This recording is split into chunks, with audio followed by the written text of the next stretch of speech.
Bonjour Francis Zégut, Bonjour. alias Tonton Zégut, oui, parce que ça- tu fais partie de la famille de nombreux Ça nous musicos. rajeunit. Ouais, bah oui. Ah mais tu traverses les époques. Jusqu'à un point. Après, je partirai en poussière. Qu'est-ce que tu fais là, au 666? Alors, j'ai soutenu à travers les dernières éditions des flyers et des programmations. Et comme j'habite à La Rochelle maintenant et je donne des coups de pouce pour des petits événements, des petits groupes, voilà, l'idée m'a plu. C'est un truc qui démarre de la part d'un collégien. Sa passion du métal lui fait faire ça. Je sais pas combien on est, mais on est quelques milliers ici, à Cercoux. C'est joli pour venir parce qu'il y a des pins de chaque côté. Ma femme adore les Landes, donc on est bien. Et puis, faut dire que de la passion d'un môme, entre guillemets, d'arriver à créer ce genre d'événement, avec ce genre d'ambiance, c'est franchement remarquable. C'est pour Parce ça que je suis que là. c'est quand même pas ton style musical de prédilection, soyons honnêtes. Il n'y a pas de style de prédiction. Enfin, moi, j'en ai pas. J'ai fait ma carrière sur le métal il y a longtemps. Je continue d'en écouter, d'en programmer. Mais pour moi, la musique, c'est une émotion. Parce Donc, que si on regarde ta sélection de Wango Tango, ouais, c'est plus US américain, Corniti qu'on a vu tout à l'heure. Coritney. Coritni, je Ouais, le prononce ouais. mal, ils me l'ont dit. Ouais, c'est pas grave. C'est pas simplement que ça. Non, tu vois, je suis assez impatient de voir Zil et Hardcore sur scène. Je les adore sur disque. Je vais les programmer, donc je vais les voir en live et je suis content de les voir. Bah, t'aimerais pas un jour aller sur la route du métal pour changer du rock'n'roll?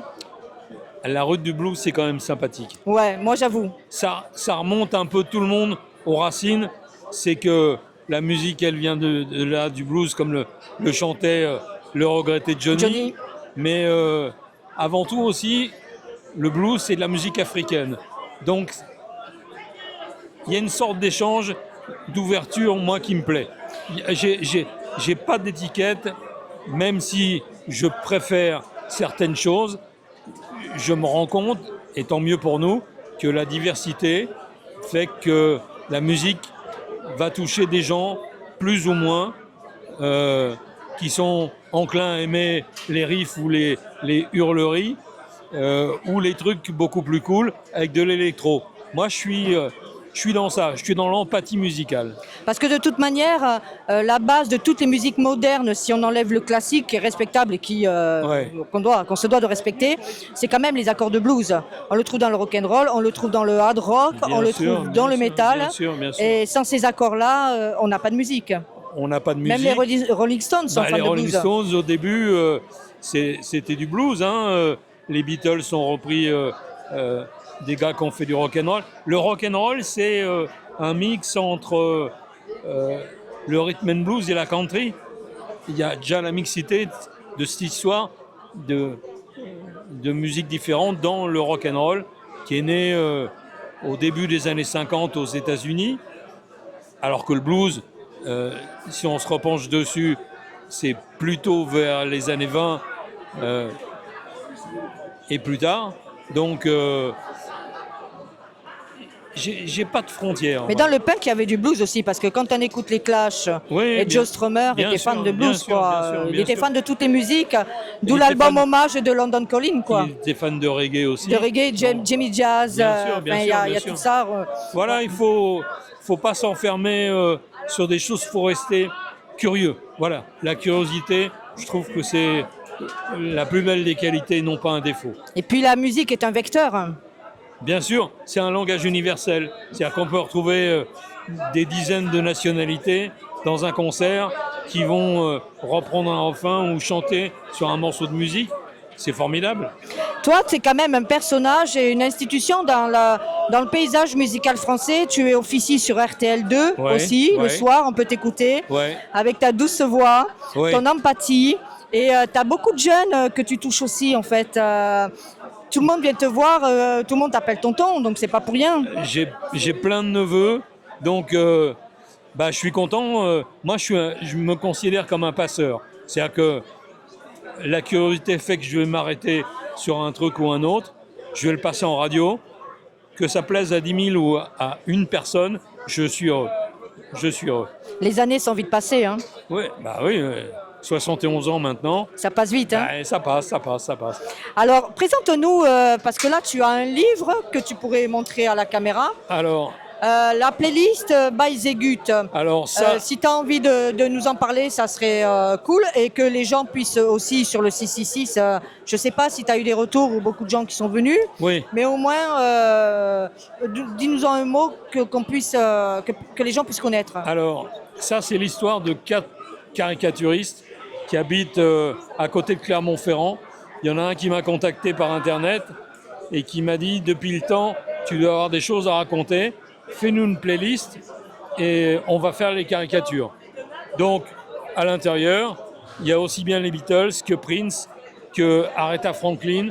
Il y a du métal, il y a des Français que j'aime bien également.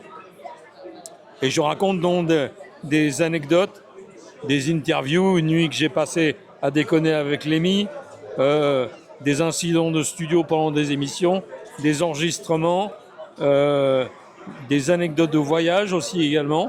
C'est un peu tout ça retracé. Donc j'ai écrit tous les textes et les gars ont fait les caricatures. C'est une petite association en plus qui est basée là-bas, qui s'appelle Autour de la Poire. Je suis ravi d'avoir fait une BD comme ça, parce que quand j'ai fait Wongo Tango, pour moi, c'était un peu une BD avec du métal et de la déconne à l'intérieur. Ça faisait un peu des bulles de BD pour moi, tu vois. Avant, j'ai bien aimé Gottlieb, j'ai bien aimé Reiser, ces mecs-là. Je suis plus dans un monde de BD. On m'a dit, oui, mais tu devrais écrire tes souvenirs. Je suis incapable d'écrire un truc de 100 pages. Je n'ai pas la formation pour ça, ça ne m'intéresse pas. C'est trop long, trop fastidieux. Alors que de raconter des petits dialogues ou des anecdotes avec de très belles caricatures, ben moi ça me... Est-ce qu'on peut ouvrir un peu pour voir, pour donner envie? Alors voilà, il va feuilleter les premières pages. Donc c'est la préface par Zegut. Là, on les reconnaît, hein, même alors, en caricature. Ça, c'est les Beatles. L'anecdote, c'est que j'ai été placé dans une famille dans les années 50, fin des années 50, où il y avait juste un couple de vieux dans une ferme en Normandie. Et ma seule évasion, c'était de rentrer le plus vite possible à la ferme pour écouter Salut les copains sur Europe 1 et écouter de la musique, écouter les Beatles. Et ça m'a protégé. C'est devenu une sorte d'abri de copines, de copains, dans une vie qui était très gris clair et surtout gris foncé. Et laborieuse. Voilà, ouais. Ça m'a fait beaucoup de couleurs. Et depuis ce temps-là, je dis toujours que j'essaie de rendre à la musique ce qu'elle m'a apporté. Ben voilà, la boucle est bouclée. Ça a été le déclencheur de ta future vie. Bien sûr, absolument. Ouais. C'est quel groupe dans ce livre, quel artiste te tient le plus à cœur si tu as un choix à faire? Alors, c'est quand même un peu un livre hommage, un livre testament. Tu laisses une trace. C'est autobiographique. Là, il y a Marvin Gaye. Je raconte une petite histoire quand j'avais 15-16 ans et qu'on allait faire la fête avec des potes en Belgique. Là, c'est ma première fois, c'est Led Zeppelin, où je raconte ma première fois à moi. Ouais. Bon, qui était pas terrible de ma part, faut bien l'avouer. Oh, mais toutes tes premières fois sont pas terribles en général. Voilà. C'est ce qu'on dit, hein. Ah, la reconnaît, la reine de la soul, Aretha Franklin. Aretha Franklin. Mais on va pas tout spoiler, hein. Il faut que aussi les gens puissent se le procurer. Il y a même des trucs sur Hallyday. J'ai présenté des concerts de Johnny en 95 à Bercy, les premières parties. J'ai fait une partie de la Route 66 avec lui en 1990. Il y a eu un documentaire aussi. Voilà, il a failli m'écraser une ou deux fois quand je sortais du boulot. Je raconte tout ça à l'intérieur. C'était un personnage... ouais. Ben, c'est super, en tout cas, moi je te remercie de m'accorder ce moment. Ben, je t'en prie. Et on pourrait faire des interviews de 2 heures avec toi, tellement tu as une vie chargée. Mais je pense qu'aussi beaucoup de gens te connaissent, t'écoutent aussi via RTL2. Et sur Facebook, tu es toujours à rendre hommage aux disparus. Oui. Donc, oui, j'ai ma page Facebook By Zegut. By Zegut. Voilà, où il y a beaucoup de monde, où je donne beaucoup d'infos. Et tu fais des jeux concours. Moi, une fois, j'ai gagné Wango Tango, le coffret. Oui. Parfois des jeux concours, mais surtout des infos et des coups de cœur. Et puis, si vous voulez la BD... Et des annonces que parfois on te critique pour ça. Oui, on dit, les gens disent, si c'est Zegut qui le dit, oui, alors... Là, il a raconté une connerie, mais c'est pas vrai, on le connaît. Et en fin de compte... Mais qui te souffle tout ça à l'oreille? Qui est la personne qui te souffle à l'oreille? Ah, mais ça, je peux pas le dire. C'est le secret des sources. Donc, en général, quand tu annonces quelque chose, c'est que tu es sûr de ton coup. Ou à peu près sûr. Voilà. Mais c'est que tu as aussi l'autorisation de... J'ai aucune autorisation. Non, tu le fais. Non, ça fout le bordel de temps en temps. Il ne faut pas te confier le secret, quoi. Non, parce que jamais. Ça casse la communication. Ouais, et puis c'est dur à garder, les secrets. Et puis oui, moi je suis pour le partage. Voilà. Donc, pour annoncer Gojira aux Jeux Olympiques, je l'ai fait 10 jours avant. J'avais l'info, je savais où ça allait se passer. J'avais les camions... On a fait tourner ce jour-là, on s'en souvient, les médias. Bah oui. Mais en tout cas, merci. Continue comme ça, ne change pas, reste toi-même.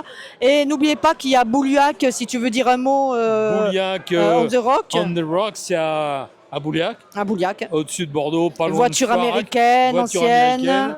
Il y a des concerts aussi, et on sera là-bas, effectivement. Donc, parce que tu es partenaire. Hein, oui. Oui, si vous êtes dans le coin, on vous reçoit avec beaucoup d'empathie et de bienveillance. Eh bien, bonne fin de soirée. Je te laisse découvrir ce soir Ginger, peut-être. Hein. Je vais écouter d'abord Zil et Ardor, qui est un groupe suisse qui mélange le négro spirituel et le black metal. Donc, je suis très curieux. J'aime beaucoup sur disque. Je veux savoir ce que ça donne en live et on va en profiter. Ben, bonne fin de soirée et à très vite. Merci. Au revoir.